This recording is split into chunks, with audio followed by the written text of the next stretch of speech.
Oi, eu sou a Bel Sociedade V e hoje nós vamos falar sobre um assunto que vez ou outra volta, né, no mundo e que pra mim acaba sendo um pouquinho bizarro. Eu já falei sobre essa coisa de livros digitais e livros físicos pelo menos umas 5 vezes em blogs para os quais eu já escrevi. E tipo, no decorrer dos anos, dos últimos, sei lá, 7, 10 anos. E ainda assim sempre tem coisa pra falar e é sempre mais ou menos variações dos mesmos assuntos. E agora no curso de biblioteconomia isso também está presente no meu dia a dia e eu acho muito, muito, muito bizarro. Vamos lá. A primeira coisa quando o pessoal fala sobre livros digitais ou livro físico, eu não gosto de livro digital porque eu gosto da sensação de tocar, etc. E eu total entendo, mas geralmente as pessoas, pelo menos na minha opinião, tá, gente? As pessoas que falam isso nunca tiveram realmente uma experiência com o livro digital, porque veja bem, livro digital, ler no celular, num tablet, é uma experiência totalmente diferente do que ler em um aparelho próprio para isso. Tanto que eu detestava livros digitais quando eu só tinha meu celular para ler. Era mais fácil para mim conseguir livros digitais comprar, até porque lá fora tem muita, muita promoção de e-book que você consegue comprar tipo por $1, às vezes 50 cents. Tem muita coisa se você souber procurar e se você acha, sempre ligado nas promoções e fica sempre verificando. E mesmo aqui no Brasil, apesar de normalmente o e-book tá mais caro que o livro físico, quando tem promoção de e-book, são tipo assim, promoções enormes, de e-book por R$1,99 até R$10, isso é muito bom e é muito barato.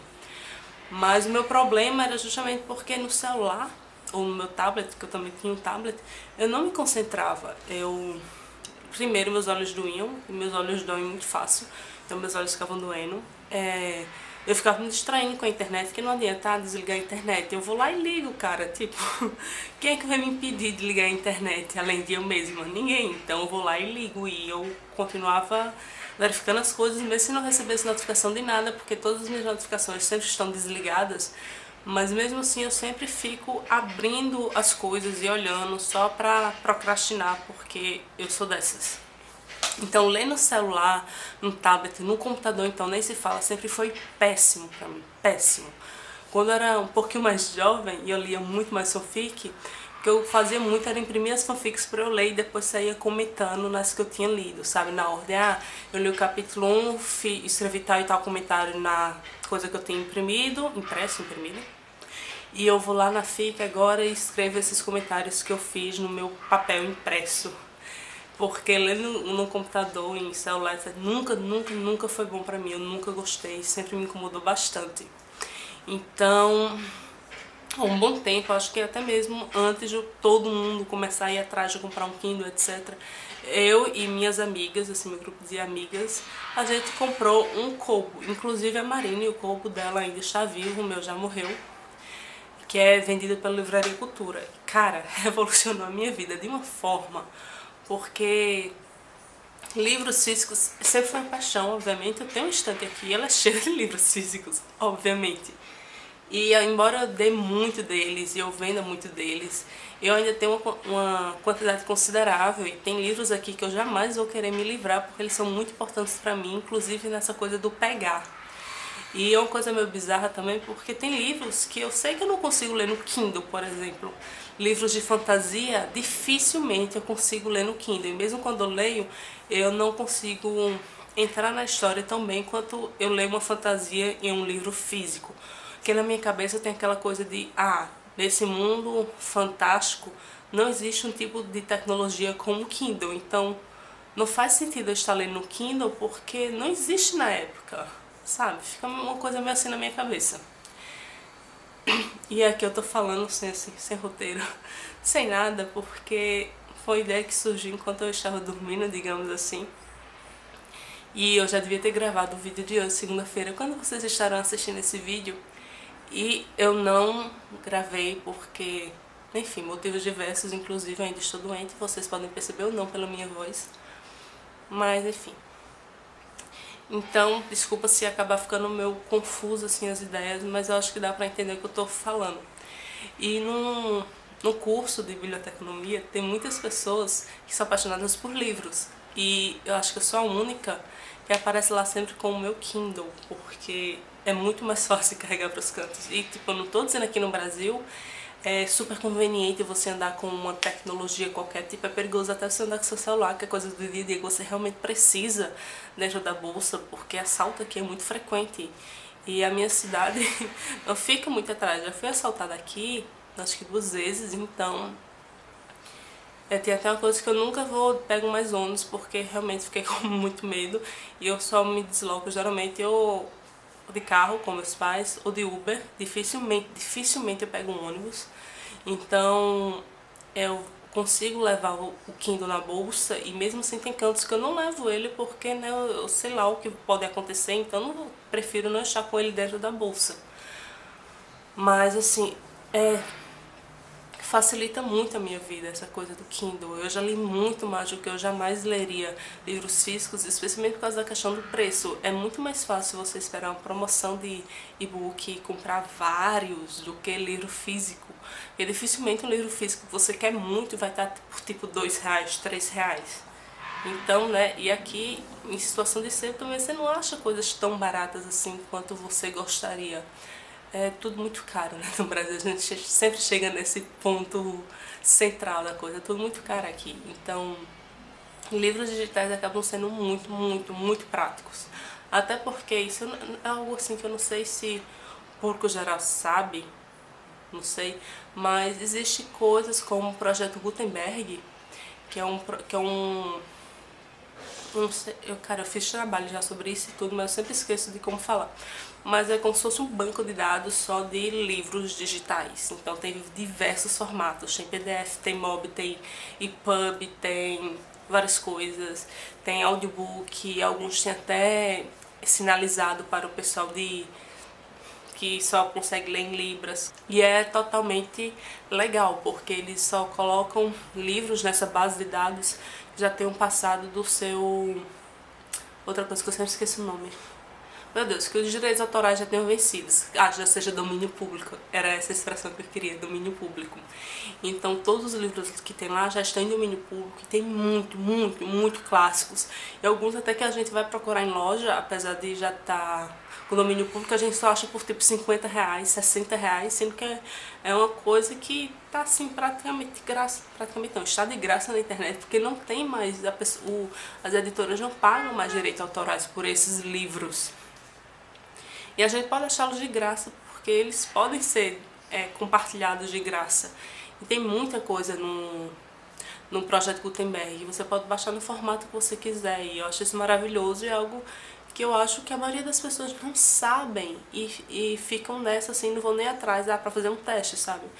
Que às vezes você pode até, sei lá, achar que você não gosta de livro digital, mas você nunca foi atrás, porque você acha, livro digital é sempre tão caro, você não quer comprar para fazer um teste. Ou, porque eu não sei se eu vou me adaptar lendo no celular e eu não tenho como comprar um Kindle ou um Kobo. É uma boa forma de vocês conseguirem terem acesso a livros, e livros muito bons. Tem Agatha Christie, tem Sir Arthur Conan Doyle, tem Dickens, tem Oscar Wilde, tem Edgar Allan Poe, tem muita coisa legal. Tem o Jardim Secreto, da Frances Burnett, tem muita coisa. Tem infinidade, realmente, de livros lá. E todo ano é atualizado com mais milhares e milhares de livros. Então, e tem várias línguas, não é apenas inglês, porque é um projeto que começou nos Estados Unidos, logo no surgimento do livro digital. Acho que o cara do Projeto Gutenberg é considerado um dos inventores do livro digital, na verdade. Então ele começou essa coisa do livro digital e começou a botar na internet, e a gente não vê muitas pessoas divulgando sobre isso. Uma vez ou outra eu ainda vejo em posts pelo Tumblr: você quer ler livro gratuitamente? Aqui está uma forma legal de ler. Então, Projeto Gutenberg. E é uma base de dados maravilhosa, sério. Qualquer livro clássico que você pense, provavelmente você vai achar lá. E é uma boa forma de tentar se introduzir no livro digital. porque eu acho que vem muito de preconceito, como todo preconceito, né? Vem, é aquela coisa, ah, não gosto, mas é porque na verdade não conhece, nunca tentou, nunca experimentou, então fica aquele não gosto, mas sem saber nem por que não gosta. Porque eu mesmo, antes do Kindle e o Kobo, etc., eu não gostava muito. Eu ficava, ah, mas aquele livro físico e cheiro e não sei o que, e não sei o que. E, cara, não é porque você vai ter um Kindle que você vai deixar de ter livro físico. Uma coisa não impede a outra. Claro que tem gente que prefere 1000 vezes o livro digital e já parou de comprar livros físicos porque é mais conveniente, acha mais prático, não precisa, não tem questão de coisa, que eu prefiro ler em livro físico, não faço questão de ter uma cópia física de algum livro que eu gosto, se eu já tenho no meu Kindle e por aí vai. E tipo, tudo bem também, não é? Ninguém aqui tá dizendo que pra você gostar de uma coisa, você não pode gostar da outra, ou você tem que gostar das duas coisas. Todo mundo tem suas preferências. E se eu pudesse, eu compraria muito mais livro físico do que eu tenho hoje, mas a maioria dos livros são muito, muito, muito caros. E esperar a promoção de e-book é muito, muito, muito mais barato e conveniente. E até porque muitos autores independentes, vez ou outra, eles colocam seus livros gratuitamente na própria Amazon. Você pode baixar e conhecer, uma ótima forma de conhecer e ajudar a divulgar o trabalho dessas pessoas. Então, tipo, eu não consigo ver muitas coisas negativas a respeito do Kindle, exceto Kindle, leitores digitais de forma geral, levam muito, muito, muito tempo para descarregar. Então você às vezes esquece que ele precisa ser carregado. E já aconteceu muitas vezes de eu sair com o Kindle na bolsa e quando eu paro para ler em algum lugar, ele está descarregando. E não dá para ler muita coisa. Então eu acho que é o único ponto negativo que eu consigo pensar sobre leitores digitais, sinceramente.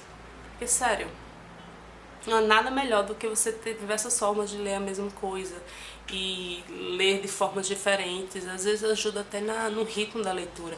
Eu, por exemplo, sou uma pessoa que só consegue realmente ler de verdade se eu estiver lendo mais de um livro ao mesmo tempo. Então estou sempre lendo pelo menos um livro físico e um livro no e-book.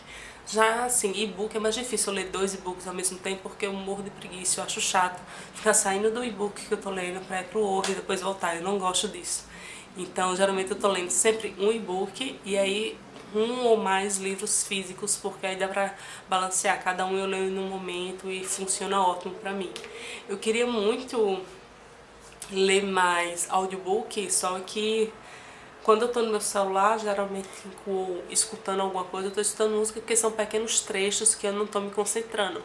Porque apesar de audiobook, pra muita gente me ajudar, porque você pode, sei lá, lavar louça ouvindo audiobook, ou sei lá, lavar a casa, qualquer coisa do tipo.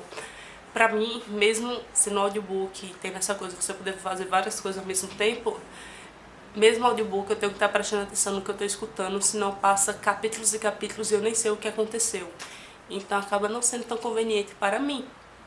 Mas é um formato que eu adoro, acho que ano passado até eu li alguns livros no começo do ano em audiobook, eu gostei muito, mas também era essa coisa, eu tinha que ficar quieta no lugar ouvindo. Então por isso eu acho até que eu não fui mais atrás de tantos assim, e né, mas enfim, quem sabe daqui a algum tempo isso mude. Mas né, são formatos que são válidos as pessoas irem experimentando e gostando. E né, a gente tem que ser mais aberto a essas coisas. E até porque talvez se mais pessoas adquirissem e-books, talvez os preços tivessem promoções mais frequentemente de e-books. Que foi a Mona Lisa do Literasutra. Ela tá trabalhando no editora agora, né, que eu sigo ela no Instagram e no Twitter, então fico meio stalkeando a vida do povo. Ela tá trabalhando no editora agora e alguém no Twitter, dia desses, comentou que não entende porque livro e os e-books acabam ficando tão caros enquanto tem livro que é muito mais barato, o livro físico, que teoricamente o livro físico devia ser mais caro. E ela respondeu dizendo que os livros físicos têm muito mais promoção e nem sempre o preço de capa fica por muito tempo, geralmente é uma semana e depois baixa o preço e nunca mais volta para aquele preço de capa, enquanto os e-books isso não acontece. Começa com aquele preço e geralmente fica naquele preço para sempre, exceto quando tem as promoções. E talvez isso seja muita culpa também da coisa da demanda. O pessoal não vai muito atrás de comprar e-book, o que é uma pena, porque, né, maravilhoso. E se mais pessoas fossem, a gente provavelmente teria promoções iguais às de livro físico, mais frequentemente, um preço mais baixo e tudo mais. Então, é basicamente isso a conversa de hoje. Espero que vocês tenham gostado e a gente se vê na próxima semana. Tchau, tchau!